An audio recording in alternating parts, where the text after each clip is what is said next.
حضرت ابو ہریرہ رضی اللہ تعالیٰ عنہ نبی صلی اللہ علیہ وسلم سے روایت کرتے ہیں، آپ صلی اللہ علیہ وسلم نے فرمایا، ٹڈی یعنی مکڑی سمندری شکار کے زمرے میں ہے۔ مشکات المصابیح حدیث نمبر 2701۔ حضرت عبد الرحمن بن ابی عمار بیان کرتے ہیں، میں نے حضرت جابر بن عبداللہ رضی اللہ تعالیٰ عنہ سے بجو کے بارے میں سوال کیا، وہ شکار ہے؟ انہوں نے کہا ہاں۔ میں نے کہا کیا وہ کھایا جاتا ہے؟ انہوں نے کہا ہاں۔ میں نے کہا آپ نے اسے رسول اللہ صلی اللہ علیہ وسلم سے سنا ہے؟ انہوں نے کہا ہاں۔ مشکات المصابیح حدیث نمبر 2703۔ حضرت جابر رضی اللہ تعالیٰ عنہ بیان کرتے ہیں، میں نے بجو کھانے کے بارے میں رسول اللہ صلی اللہ علیہ وسلم سے دریافت کیا، آپ صلی اللہ علیہ وسلم نے فرمایا وہ شکار ہے اور جب محرم اس کا شکار کرے تو اس کے بدلے اس پر ایک مینڈھا ہے۔ مشکات المصابیح حدیث نمبر 2704۔ حضرت عبد الرحمن بن عثمان تیمی بیان کرتے ہیں، ہم حضرت طلحہ بن عبید اللہ رضی اللہ تعالیٰ عنہ کے ساتھ تھے اور ہم حالت احرام میں تھے۔ ان یعنی طلحہ رضی اللہ تعالیٰ عنہ کو ایک بھنا ہوا پرندہ بطور ہدیہ بھیجا گیا جبکہ طلحہ سو رہے تھے۔ ہم میں سے کچھ نے کھا لیا اور کچھ نے پرہیز کیا، تو جب طلحہ رضی اللہ تعالیٰ عنہ بیدار ہوئے تو انہوں نے اسے کھانے والوں کی موافقت کی اور فرمایا ہم نے رسول اللہ صلی اللہ علیہ وسلم کے ساتھ کھایا تھا۔ مشکات المصابیح حدیث نمبر 2706۔ حضرت عبداللہ بن عباس رضی اللہ تعالیٰ عنہ بیان کرتے ہیں، صلح حدیبیہ کے سال رسول اللہ صلی اللہ علیہ وسلم کو عمرہ کرنے سے روک دیا گیا تو آپ صلی اللہ علیہ وسلم نے اپنا سر منڈایا، اپنی ازواج مطہرات سے جمع کیا اور قربانی کی اور پھر اگلے سال عمرہ کیا۔ مشکات المصابیح حدیث نمبر 2707۔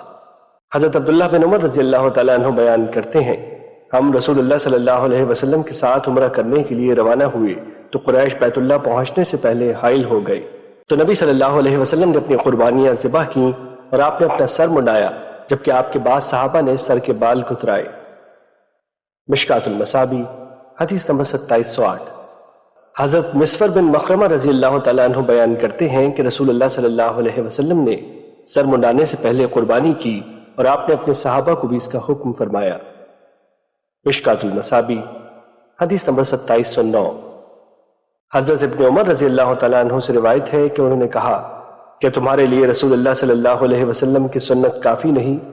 اگر تم میں سے کسی کو حج سے روک دیا جائے تو وہ بیت اللہ کا طواف کرے اور صفا مروہ کی سعی کرے، پھر ہر چیز سے حلال ہو جائے، احرام کی پابندی ختم ہو جائے، حتیٰ کہ اگلے سال حج کرے اور قربانی کرے، اگر قربانی میسر نہ ہو تو پھر روزے رکھے۔ مشکات المصابیح حدیث نمبر 2710۔ حضرت عائشہ رضی اللہ تعالیٰ عنہ بیان کرتی ہیں، رسول اللہ صلی اللہ علیہ وسلم حضرت زباع بنت زبیر رضی اللہ تعالیٰ عنہ کے پاس گئے تو ان سے فرمایا شاید کہ آپ نے حج کا ارادہ کیا ہے۔ انہوں نے عرض کیا اللہ کی قسم مجھے کچھ تکلیف ہے۔ آپ صلی اللہ علیہ وسلم نے انہیں فرمایا حج کریں اور شرط قائم کر لیں، اس طرح کہیں اے اللہ میرے حلال ہونے کی جگہ وہی ہوگی جہاں تو مجھے تکلیف کی وجہ سے آگے جانے سے روک لے گا۔ مشکات المصابیح حدیث نمبر 2711۔ حضرت ابن عباس رضی اللہ تعالیٰ عنہ سے روایت ہے کہ رسول اللہ صلی اللہ علیہ وسلم نے اپنے صحابہ کو حکم فرمایا کہ انہوں نے حدیبیہ کے سال جو قربانی کی تھی اس کے بدلے میں اب عمرہ قضا میں قربانی کریں۔ مشکات المصابیح حدیث نمبر 2712۔ حضرت حجاج بن عمرو انصاری رضی اللہ تعالیٰ عنہ بیان کرتے ہیں، رسول اللہ صلی اللہ علیہ وسلم نے فرمایا جس شخص کی ہڈی ٹوٹ جائے یا وہ لنگڑا ہو جائے تو وہ حلال ہو گیا اور وہ اگلے سال حج کرے۔ ایک دوسری روایت میں نقل کیا ہے یا وہ بیمار ہو جائے۔ مشکات المصابیح حدیث نمبر 2713۔ حضرت عبد الرحمن بن یامر دلی رضی اللہ تعالیٰ عنہ بیان کرتے ہیں، میں نے نبی صلی اللہ علیہ وسلم کو فرماتے ہوئے سنا حج وقوف عرفات ہی ہے، جو شخص مزدلفہ کی رات طلوع فجر سے پہلے عرفہ میں قیام کر لے تو اس نے حج پا لیا، اور منی کے ایام 3 ہیں، جو شخص 2 دن میں جلدی کر کے فارغ ہو جائے تو اس پر کوئی گناہ نہیں، اور جو شخص تاخیر کرے اس پر بھی کوئی گناہ نہیں۔ مشکات المصابیح حدیث نمبر 2714۔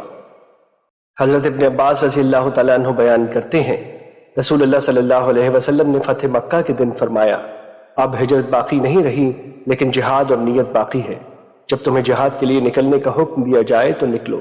اور آپ صلی اللہ علیہ وسلم نے فتح مکہ کے دن فرمایا اللہ نے اس شہر کو زمین و آسمان کی تخلیق کے روز ہی حرام قرار دے دیا تھا، وہ اللہ کی حرمت کی وجہ سے روز قیامت تک حرام ہے اور محمد صلی اللہ علیہ وسلم سے پہلے اس میں قتال کرنا حلال نہیں کیا گیا، اور میرے لیے بھی دن کے کچھ وقت کے لیے حلال کیا گیا، وہ اللہ کی حرمت کے باعث روز قیامت تک کے لیے حرام ہے۔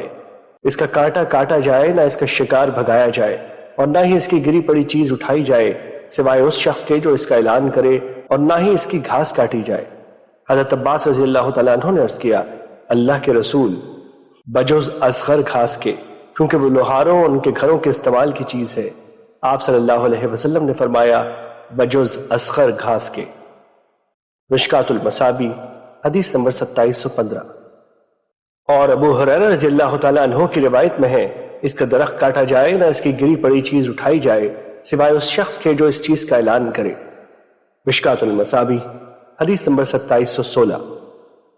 حضرت جابر رضی اللہ تعالیٰ عنہ بیان کرتے ہیں، میں نے نبی صلی اللہ علیہ وسلم کو فرماتے ہوئے سنا، مکے میں اسلحہ اٹھا کر چلنا کسی کے لیے بھی حلال نہیں۔ مشکات المصابی حدیث نمبر 2717۔ حضرت انس رضی اللہ تعالیٰ عنہ سے روایت ہے کہ نبی صلی اللہ علیہ وسلم فتح مکہ کے روز مکے میں داخل ہوئے تو آپ کے سر پر خوت تھا۔ جب آپ نے اسے اتارا تو کسی آدمی نے آ کر بتایا کہ ابن قتل غلاف کعبہ کے ساتھ چمٹا ہوا ہے۔ آپ صلی اللہ علیہ وسلم نے فرمایا، اسے قتل کر دو۔ مشکات المصابی حدیث نمبر 2718۔ حضرت جابر رضی اللہ تعالیٰ عنہ سے روایت ہے کہ رسول اللہ صلی اللہ علیہ وسلم فتح مکہ کے روز مکے میں داخل ہوئے تو آپ کے سر پر سیاہ امامہ تھا اور آپ حالت احرام میں نہیں تھے۔ مشکات المصابی حدیث نمبر 2719۔ حضرت عائشہ رضی اللہ تعالیٰ عنہ بیان کرتی ہیں، رسول اللہ صلی اللہ علیہ وسلم نے فرمایا، ایک لشکر کعبے پر حملہ کرنے کا قصد کرے گا، جب وہ بیدہ کے مقام پر ہوں گے تو ان کے اول و آخر تمام فوجیوں کو زمین میں دھسا دیا جائے گا۔ میں نے عرض کیا، اللہ کے رسول، ان کے اول و آخر کو کیسے دھسا دیا جائے گا جبکہ ان میں ان کی رعایا بھی ہوگی اور ایسے لوگ بھی ہوں گے جو ان میں سے نہیں ہوں گے؟ آپ صلی اللہ علیہ وسلم نے فرمایا، ان کے اول و آخر سب کو دھسا دیا جائے گا اور پھر انہیں ان کی نیتوں کے مطابق اٹھایا جائے گا۔ مشکات المصابی حدیث نمبر 2720۔ حضرت ابو ہریرہ رضی اللہ تعالیٰ عنہ بیان کرتے ہیں، رسول اللہ صلی اللہ علیہ وسلم نے فرمایا، باریک پنڈلیوں والا ایک حبشی شخص کعبے کو برباد کر دے گا۔ مشکات المصابی حدیث نمبر 2721۔ حضرت ابن عباس رضی اللہ تعالیٰ عنہ نبی صلی اللہ علیہ وسلم سے روایت کرتے ہیں، آپ صلی اللہ علیہ وسلم نے فرمایا، گویا میں اس سیاہ فام شخص کو دیکھ رہا ہوں جو کعبے کا ایک ایک پتھر اکھاڑ پھینکے گا۔ مشکات المصابی حدیث نمبر 2722۔ حضرت ابن عباس رضی اللہ تعالیٰ عنہ بیان کرتے ہیں، رسول اللہ صلی اللہ علیہ وسلم نے مکے سے فرمایا، میرے نزدیک تو سب سے اچھا اور سب سے پسندیدہ شہر ہے، اگر میری قوم مجھے تجھ سے نہ نکالتی تو میں تیرے سوا کہیں اور نہ رہتا۔ مشکات المصابی حدیث نمبر 2724۔ حضرت عبداللہ بن عدی بن حمرہ رضی اللہ تعالیٰ عنہ بیان کرتے ہیں، میں نے رسول اللہ صلی اللہ علیہ وسلم کو حضورہ کے مقام پر کھڑے ہوئے دیکھا اور آپ صلی اللہ علیہ وسلم فرما رہے تھے، اللہ کی قسم، تو اللہ کی زمین کا سب سے بہترین ٹکڑا اور اللہ کی ساری زمین سے اللہ کو سب سے زیادہ محبوب ہے، اگر مجھے تجھ سے نہ نکالا جاتا تو میں کبھی نہ نکلتا۔ مشکات المصابی حدیث نمبر 2725۔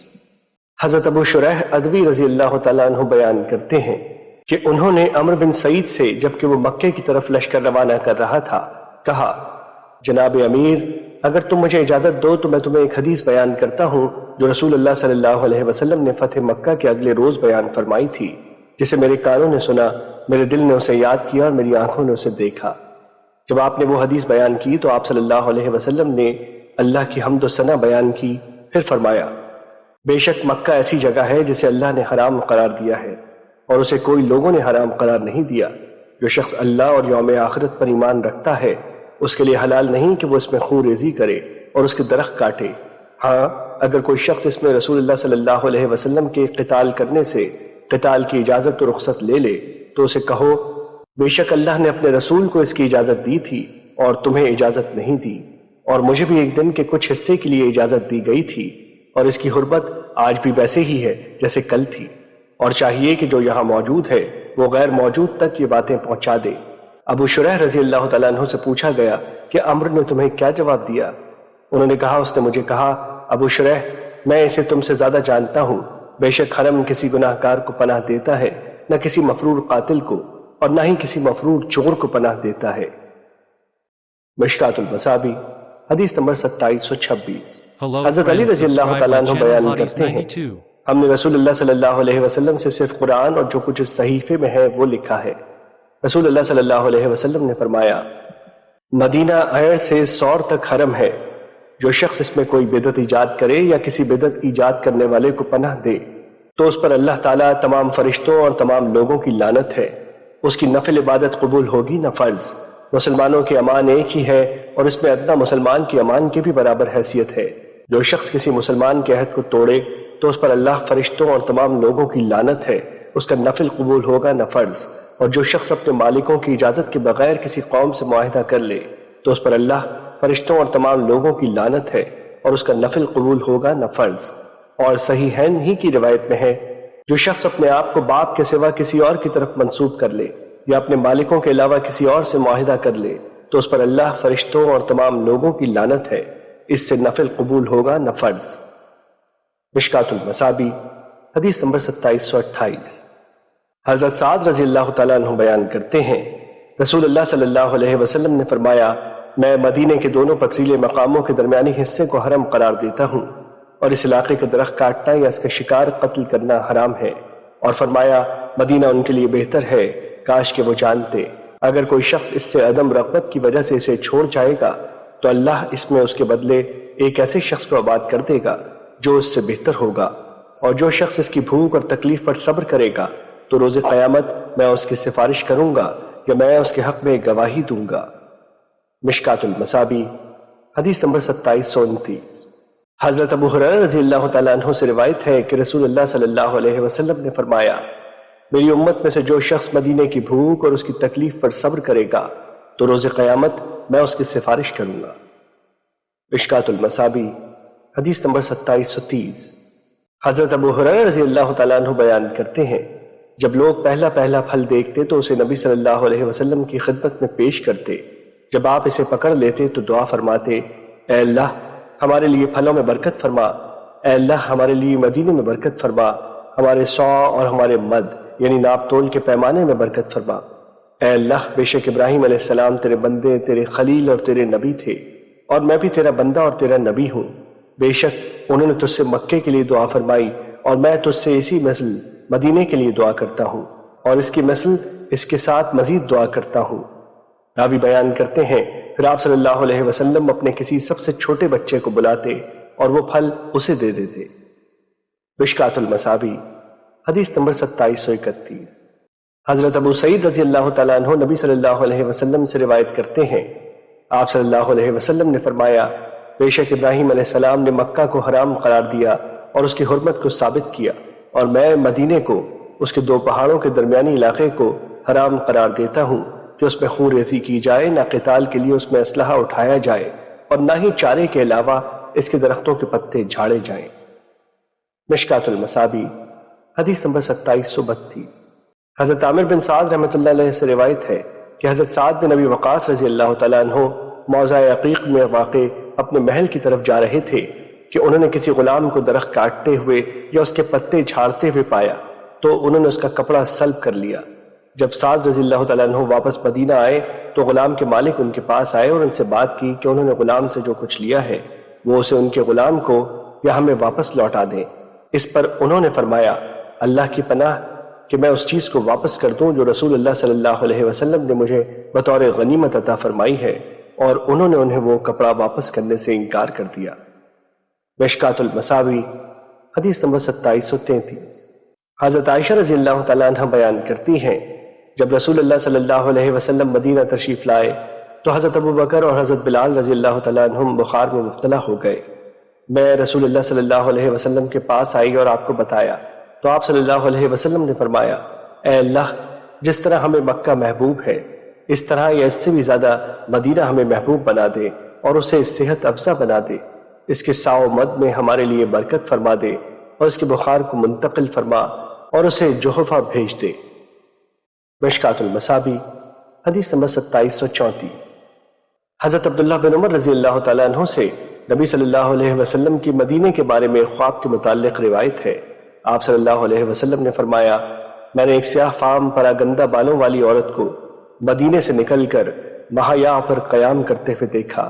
میں نے اس کی تعویل کی کہ مدینے کی وبا مہیا منتقل کر دی گئی اور مہیا جوحفہ ہی کا نام ہے۔ مشکات المصابیح حدیث نمبر 2735۔ حضرت سفیان بن ابی زہیر رضی اللہ تعالیٰ عنہ بیان کرتے ہیں، میں نے رسول اللہ صلی اللہ علیہ وسلم کو فرماتے ہوئے سنا، یمن فتح ہو جائے گا تو کچھ لوگ اپنے اونٹوں کو تیز چلاتے ہوئے آئیں گے تو اپنے اہل و عیال اور اپنے اطاعت گزار لوگوں کو سوار کر کے لے جائیں گے، حالانکہ مدینہ ان کے لیے بہتر تھا، کاش کہ وہ جانتے۔ اور شام فتح ہو جائے گا تو کچھ لوگ اونٹوں کو تیز چلاتے ہوئے آئیں گے تو اپنے اہل خانہ اور جو ان کی اطاعت اختیار کر لیں گے ان کو سوار کر کے لے جائیں گے، حالانکہ مدینہ ان کے لیے بہتر تھا، کاش وہ جان لیتے۔ اور عراق فتح ہو جائے گا تو کچھ لوگ اونٹوں کو تیز دوڑاتے ہوئے آئیں گے اور وہ اپنے اہل و عیال اور اپنے اطاعت گزار لوگوں کو سوار کر کے لے جائیں گے، جبکہ مدینہ ان کے لیے بہتر تھا، کاش کہ وہ جان لیتے۔ مشکات المصابیح حدیث نمبر 2736۔ حضرت ابو ہریرہ رضی اللہ تعالیٰ عنہ بیان کرتے ہیں، رسول اللہ صلی اللہ علیہ وسلم نے فرمایا، مجھے ایک ایسی بستی میں قیام کرنے کا حکم دیا گیا جو دوسری بستیوں پر غالب آ جائے گی، وہ اسے یثرب کہتے ہیں جبکہ وہ مدینہ ہے۔ وہ لوگوں کو ایسے نکال باہر کرتی ہے جیسے بھٹی لوہے کی میل کچیل نکال باہر کرتی ہے۔ مشکات المصابیح حدیث نمبر 2737۔ حضرت جابر بن سمرہ رضی اللہ تعالیٰ عنہ بیان کرتے ہیں، میں نے رسول اللہ صلی اللہ علیہ وسلم کو فرماتے ہوئے سنا، بے شک اللہ تعالیٰ نے مدینے کا نام طابہ رکھا ہے۔ مشکات المصابیح حدیث نمبر 2738۔ حضرت جابر بن عبداللہ رضی اللہ تعالیٰ عنہ سے روایت ہے کہ ایک اعرابی نے رسول اللہ صلی اللہ علیہ وسلم کی بیعت کی تو اس اعرابی کو مدینے میں بخار ہو گیا۔ وہ نبی صلی اللہ علیہ وسلم کے پاس آیا تو اس نے کہا، محمد صلی اللہ علیہ وسلم میری بیعت واپس کر دیں، لیکن رسول اللہ صلی اللہ علیہ وسلم نے انکار کر دیا۔ وہ پھر آیا اور کہا، میری بیعت واپس کر دیں، لیکن آپ نے انکار فرمایا۔ وہ پھر آپ کے پاس آیا تو اس نے کہا، میری بیعت توڑ دیں، لیکن آپ نے انکار فرمایا۔ وہ اعرابی مدینے سے چلا گیا تو رسول اللہ صلی اللہ علیہ وسلم نے فرمایا، مدینہ بھٹی کی طرح ہے، وہ بری چیز کو نکال دیتا ہے جبکہ اچھی چیز کو وہ خالص بنا دیتا ہے۔ مشکات المصابیح حدیث نمبر 2739۔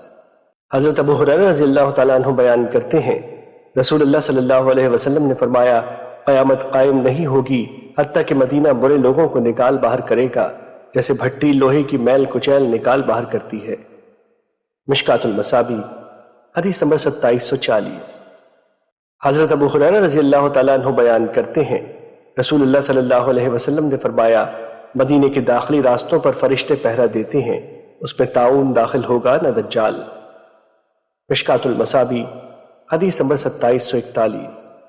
حضرت انس رضی اللہ تعالیٰ عنہ بیان کرتے ہیں، رسول اللہ صلی اللہ علیہ وسلم نے فرمایا، مکہ اور مدینہ کے علاوہ دجال ہر شہر کو خراب کر ڈالے گا۔ ان دونوں شہروں کے تمام داخلی راستوں پر فرشتے صفیں باندھے ان کی حفاظت کر رہے ہیں۔ وہ دجال شور والی زمین پر اترے گا، پھر مدینہ اپنے رہنے والوں کو 3 بار خوب جھٹکا دے گا تو ہر کافر و منافق اس دجال کی طرف نکل جائے گا۔ مشکات المصابیح حدیث نمبر 2742۔ حضرت سعد رضی اللہ تعالیٰ عنہ بیان کرتے ہیں، رسول اللہ صلی اللہ علیہ وسلم نے فرمایا، جو شخص اہل مدینہ سے دھوکہ کرے گا تو وہ اس طرح پگھل جائے گا جیسے نمک پانی میں گھل جاتا ہے۔ مشکات المصابیح حدیث نمبر 2743۔ حضرت انس رضی اللہ تعالیٰ عنہ سے روایت ہے کہ جب نبی صلی اللہ علیہ وسلم سفر سے واپس تشریف لاتے اور مدینے کی دیواروں پر نظر پڑتی تو آپ مدینے سے محبت کی وجہ سے اپنی اونٹنی کو، اور اگر کسی اور سواری پر ہوتے تو اسے تیز دوڑاتے۔ مشکات المصابیح حدیث نمبر 2744۔ حضرت انس رضی اللہ تعالیٰ عنہ سے روایت ہے کہ نبی صلی اللہ علیہ وسلم کو احد پہاڑ نظر آیا تو آپ صلی اللہ علیہ وسلم نے فرمایا، یہ وہ پہاڑ ہے جو ہم سے محبت کرتا ہے اور ہم اس سے محبت کرتے ہیں۔ اے اللہ، بے شک ابراہیم علیہ السلام نے مکے کو حرام قرار دیا اور میں مدینے کے دونوں پتھریلی جگہ کے درمیانی علاقے کو حرام قرار دیتا ہوں۔ مشکات المصابیح حدیث نمبر 2745۔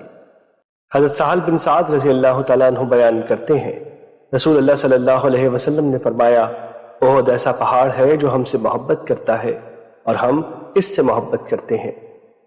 مشکات المصابیح حدیث نمبر 2746۔ حضرت ابن عمر رضی اللہ تعالیٰ عنہ بیان کرتے ہیں، رسول اللہ صلی اللہ علیہ وسلم نے فرمایا جو شخص مدینے میں فوت ہو سکتا ہے تو اسے اسی میں فوت ہونا چاہیے، کیونکہ جو شخص اسی ہی میں فوت ہوگا تو میں اس کی شفاعت کروں گا۔ مشکات المصابیح حدیث نمبر 2750۔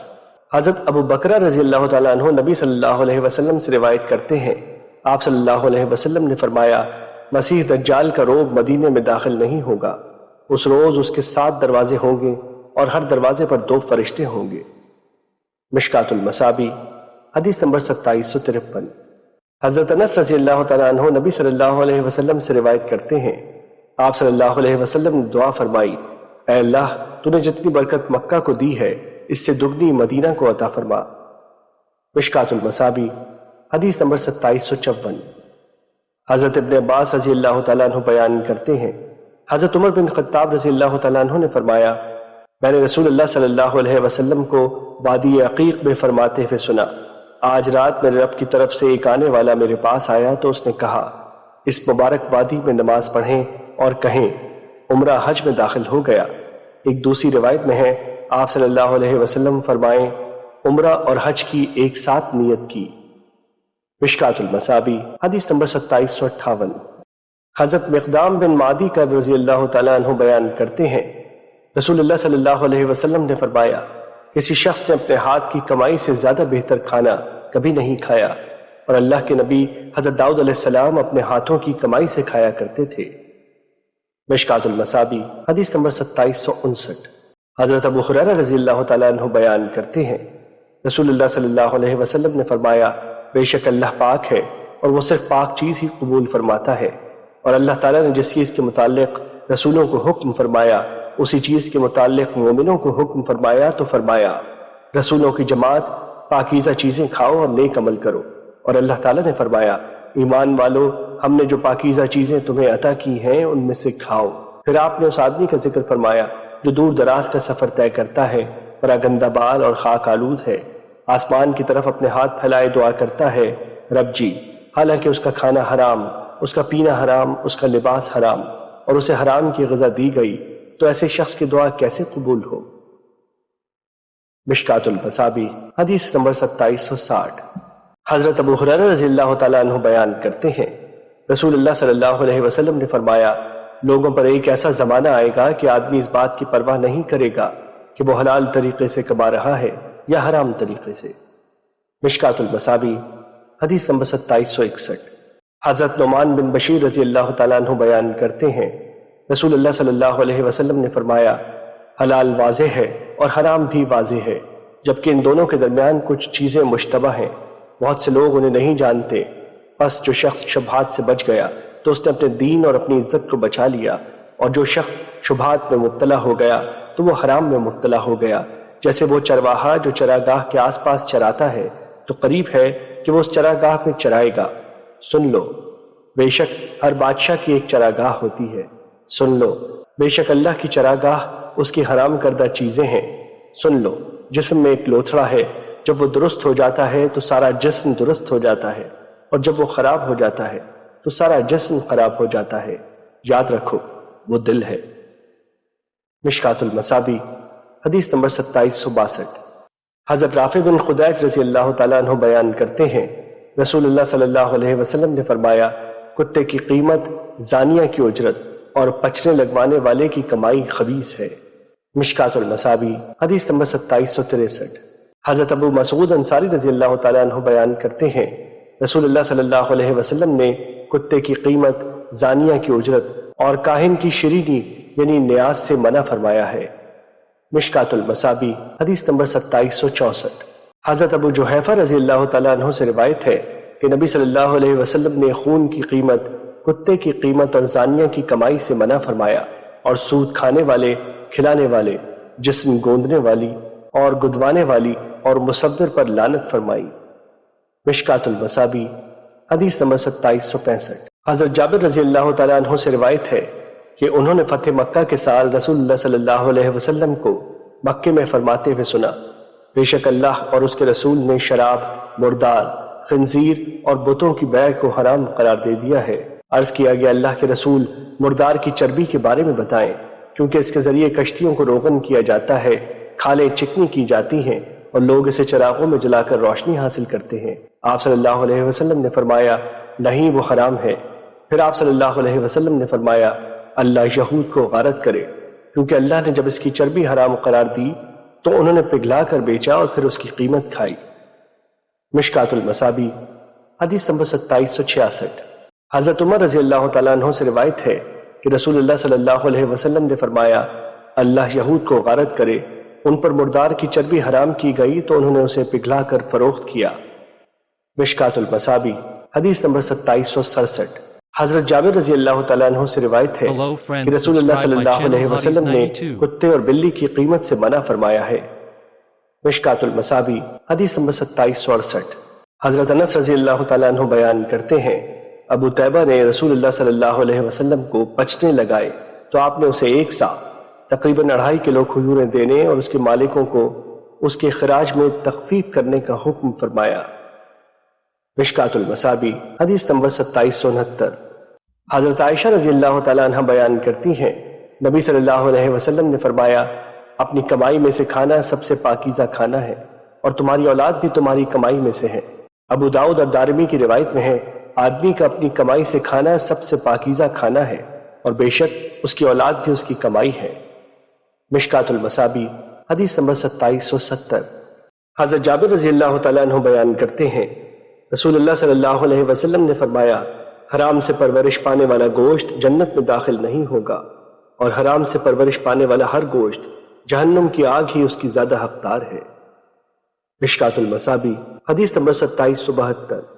حضرت حسن بن علی رضی اللہ تعالیٰ عنہ بیان کرتے ہیں میں نے رسول اللہ صلی اللہ علیہ وسلم سے یاد کیا جو چیز تجھے شک میں ڈال دے اسے چھوڑ دے اور شک سے پاک چیز اختیار کر، کیونکہ سچائی میں اطمینان ہے اور جھوٹ میں شک ہے۔ مشکات المصابی حدیث نمبر 2773۔ حضرت عطیہ سعدی رضی اللہ تعالیٰ عنہ بیان کرتے ہیں رسول اللہ صلی اللہ علیہ وسلم نے فرمایا بندہ حقیقی متقی تب بنتا ہے کہ وہ قابل اعتراض چیزوں کو چھوڑنے کے ساتھ ساتھ ایسی چیزیں بھی چھوڑے جن پر کوئی اعتراض نہیں۔ مشکات المصابی حدیث نمبر 2775۔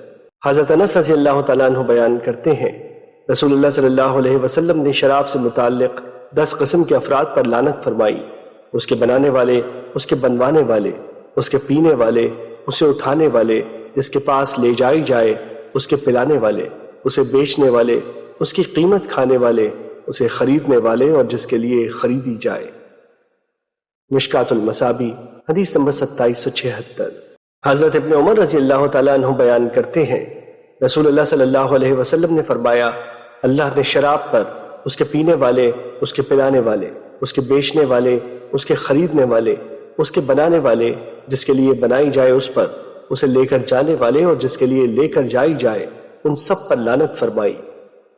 مشکات المصابی حدیث نمبر 2777۔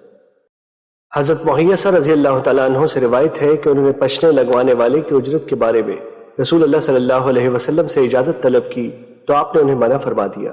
وہ آپ سے مسلسل اجازت طلب کرتے رہے حتیٰ کہ آپ صلی اللہ علیہ وسلم نے فرمایا اسے اپنے اونٹ کو کھلا دیا کر اور اسے غلام کو کھلا دیا کر۔ مشکات المصابی حدیث نمبر 2778۔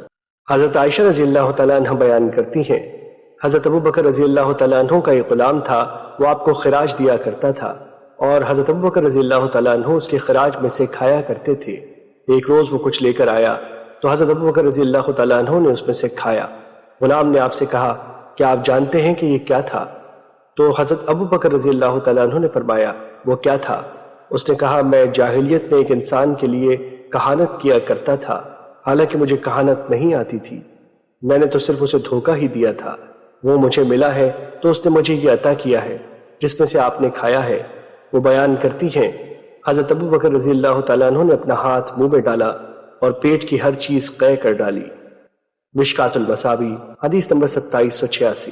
حضرت جابر رضی اللہ تعالیٰ عنہ بیان کرتے ہیں رسول اللہ صلی اللہ علیہ وسلم نے فرمایا اللہ اس آدمی پر رحم فرمائے جو بیچتے، خریدتے اور تقاضا کرتے وقت نرمی اور کشادہ دلی کا مظاہرہ کرے۔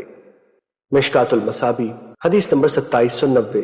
حضرت حذیفہ رضی اللہ تعالیٰ عنہ بیان کرتے ہیں رسول اللہ صلی اللہ علیہ وسلم نے فرمایا تم سے پہلے زمانے میں ایک آدمی تھا، فرشتہ اس کی روح قبض کرنے کے لیے اس کے پاس آیا تو اس سے پوچھا گیا کہ تم نے کوئی نیکی کا کام کیا ہے؟ اس نے کہا مجھے پتہ نہیں۔ پھر اسے کہا گیا دیکھ لو۔ اس نے کہا مجھے اس کے علاوہ تو کوئی اور بات یاد نہیں کہ میں دنیا میں لوگوں کے ساتھ بیع کیا کرتا تھا اور میں ان سے اچھے انداز سے تقاضا کیا کرتا تھا۔ میں مالدار شخص کو مہلت دے دیتا تھا جبکہ تنگ دست کو ویسے ہی معاف کر دیا کرتا تھا۔ اللہ تعالیٰ نے اسے جنت میں داخل فرما دیا۔ مشکوٰۃ المصابیح حدیث نمبر 2791۔ اور صحیح مسلم کی روایت بھی اسی طرح ہے جو کہ عقبہ بن عامر رضی اللہ تعالیٰ عنہ اور حضرت ابو مسعود انصاری رضی اللہ تعالیٰ عنہ سے مروی ہے، میں اس کا تجھ سے زیادہ حقدار ہوں، فرشتوں میرے بندے سے درگزر فرماؤ۔ مشکوٰۃ المصابیح حدیث نمبر 2792۔ حضرت ابو قتادہ رضی اللہ تعالیٰ عنہ بیان کرتے ہیں رسول اللہ صلی اللہ علیہ وسلم نے فرمایا بیع کرتے وقت زیادہ قسمیں اٹھانے سے بچو، کیونکہ اس سے تجارت کو فروغ تو ملتا ہے لیکن پھر وہ ختم ہو جاتی ہے۔ مشکوٰۃ المصابیح حدیث نمبر 2793۔ حضرت ابو ہریرہ رضی اللہ تعالیٰ عنہ بیان کرتے ہیں میں نے رسول اللہ صلی اللہ علیہ وسلم کو فرماتے ہوئے سنا، قسم سودے کو رواج دیتی ہے لیکن برکت ختم ہو جاتی ہے۔ مشکوٰۃ المصابیح حدیث نمبر 2794۔ حضرت ابو ذر رضی اللہ تعالیٰ عنہ نبی صلی اللہ علیہ وسلم سے روایت کرتے ہیں آپ صلی اللہ علیہ وسلم نے فرمایا اللہ روز قیامت 3 قسم کے لوگوں سے کلام فرمائے گا، نہ نظر رحمت سے ان کی طرف دیکھے گا اور نہ ہی ان کا تزکیہ فرمائے گا اور ان کے لیے دردناک عذاب ہوگا۔ ابو ذر رضی اللہ تعالیٰ عنہ نے عرض کیا وہ تو ناکام و نامراد ہو گئے اللہ کے رسول، وہ کون لوگ ہیں؟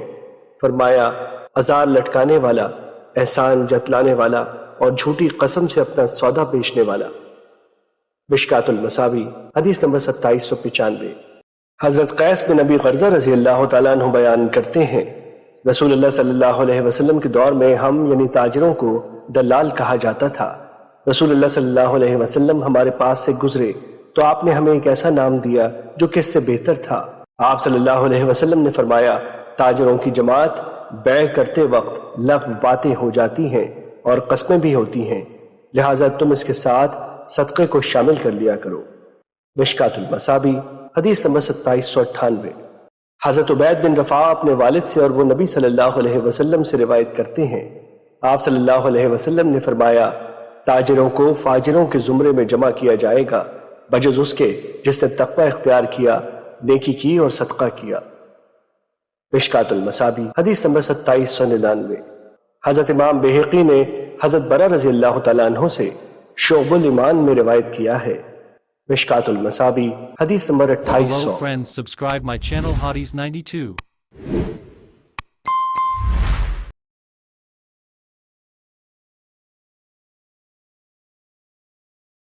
Hello friends, subscribe my channel Hotties 92.